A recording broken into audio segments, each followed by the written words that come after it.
జనగామ జిల్లాలో Kadiyam versus Rajaiah political fight కొనసాగుతోంది. వీరిద్దరి మధ్య రోజురోజుకు మాటల యుద్ధం మరింత ముదురుతోంది. నేతల పోటాపోటీ విమర్శలతో స్టేషన్ ఘన్పూర్ పాలిటిక్స్ హీటెక్కుతున్నాయి. చిలిపి చేష్టలు, బీఫామ్ అమ్మకాలతో రాజకీయాలను రాజయ్య భ్రష్టు పట్టించాడని కడియం విమర్శించారు. ఢిల్లీకి వెళ్లి కాళ్లు పట్టుకున్న కాంగ్రెస్ చేర్చుకొని చరిత్ర రాజయ్యదంటూ కడియం ఘాటు వ్యాఖ్యలు చేశారు.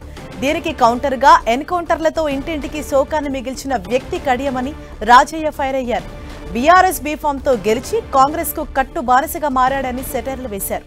నీతి నిజాయితీ ఉంటే ఎమ్మెల్యే పదవికి రాజీనామా చేయాలని కడియం శ్రీహరికి రాజయ్య సవాల్ విసిరారు.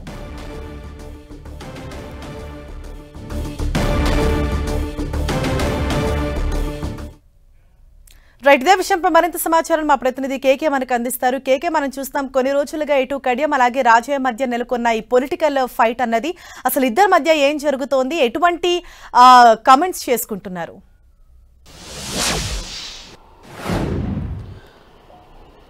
ఫిరాయింపు ఎమ్మెల్యేలకు సంబంధించినటువంటి వ్యవహారం వరంగల్ జిల్లా రాజకీయాల్లో మంట పుట్టిస్తుంది. ప్రధానంగా స్టేషన్ ఘన్పూర్ నియోజకవర్గంలో గ్రామస్థాయి నుంచి మొదలుకుంటే నియోజకవర్గ స్థాయి లోపల కార్యకర్తల నుంచి మొదలుకుంటే ప్రజల లోపల మొత్తం ఒక అలజడి అయితే రేగుతుంది. గ్రామాల లోపల రాజకీయ ఉద్రిక్తతలకు దారితీస్తున్నటువంటి సిచ్యువేషన్ ఉంది. ఒకవైపు కడియం శ్రీహరి రాజీనామా చేయాలని చెప్పి పోస్ట్ కార్డులకు సంబంధించినటువంటి పోరాటం, అదేవిధంగా వాల్ పోస్టర్లకు సంబంధించినటువంటి యుద్ధం జరుగుతున్నటువంటి పరిస్థితి ఉంది.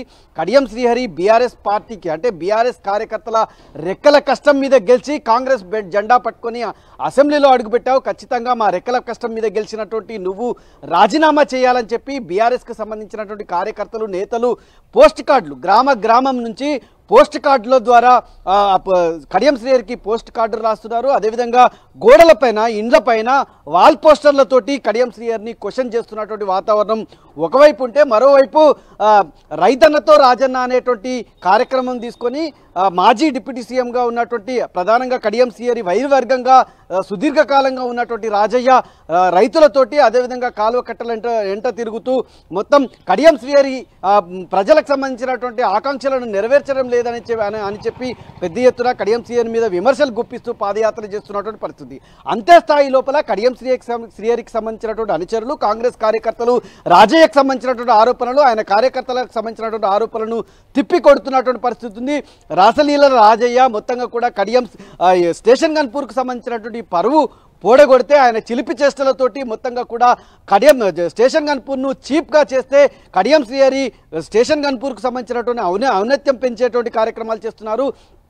వందల కోట్ల నిధులు తీసుకొచ్చి నిధుల వరదతోటి స్టేషన్ ఘన్పూర్ను అభివృద్ధి చేస్తున్నాడు. ఖచ్చితంగా కడియం రాజయ్య ఎవరైతే ఉన్నారో రాజయ్య ఒళ్ళు దగ్గర పెట్టుకొని ప్రవర్తించాలని చెప్పి అంతే స్థాయి లోపల కాంగ్రెస్ కార్యకర్తలు కూడా కయ్యానికి కాలు దూతూ డి అంటే డి అని మొత్తం అటు బీఆర్ఎస్కి సంబంధించినటువంటి కార్యకర్తలను, రాజయ్య అనుచరులను ఎదుర్కొనేటువంటి ప్రయత్నం చేస్తుండటంతో రెండు వర్గాలు ఎక్కడికి వెళ్ళినా కూడా ఉప్పు నిప్పులా కూడా ఆరోపణలు ప్రత్యారోపణలతో స్టేషన్ ఘన్పూర్ మొత్తంగా కూడా అట్టుడుకు సిచ్యువేషన్ ఉంది. రాజయ్య మొత్తం కడియం శ్రీహరికి కౌంటర్ ఇస్తూ అంటే అరే కడియం శ్రీహరి అనేటువంటి పరిచయ పదజాలంతో కడియం శ్రీహరికి కౌంటర్ ఇస్తే నిన్న కడియం శ్రీహరి పెట్టినటువంటి ప్రెస్ మీటు అంటే గౌరవప్రదమైనటువంటి రాజకీయాలు చేయాలి, వ్యక్తిగత విమర్శలకు దిగకూడదు, రాజకీయ విమర్శలు మాత్రమే చేయాలి, అట్లాంటిది మొత్తం రాజకీయ విమర్శలు కాకుండా వ్యక్తిగత విమర్శలకు దిగుతూ రాజకీయాలను భ్రష్టు పట్టిస్తున్నటువంటి సిచ్యువేషన్ ఉంది. అభివృద్ధిని అధికారం చేతికిచ్చినన్ని రోజులు అధికార దుర్వినియోగానికి పాల్పడ్డాడు, అభివృద్ధిని పట్టించుకోలేదు. ఇప్పుడు నేను కేవలం అంటే ఫిరాయింపులు వ్యక్తిగతంగా నాకు ఇష్టం లేదు, ఖచ్చితంగా ప్రజలకు సంబంధించినటువంటి అవసరాల దృష్ట్యా, ప్రజాభిప్రాయం దృష్ట్యా నేను కాంగ్రెస్ పార్టీలో చేరి అభివృద్ధి మాత్రమే చేస్తాననేటువంటి కౌంటర్ ఇచ్చారు. దీనికి ప్రతి కౌంటర్గా రాజయ్య ఏం చేస్తాడు, రాజయ్యకు సంబంధించినటువంటి అనుచరులు ఏం చేస్తారనేటువంటి మరింత ఆసక్తికరమైనటువంటి సిచ్యువేషన్ స్టేషన్ ఘన్పూర్ నియోజకవర్గంలో ఉంది. Right, thank you KK.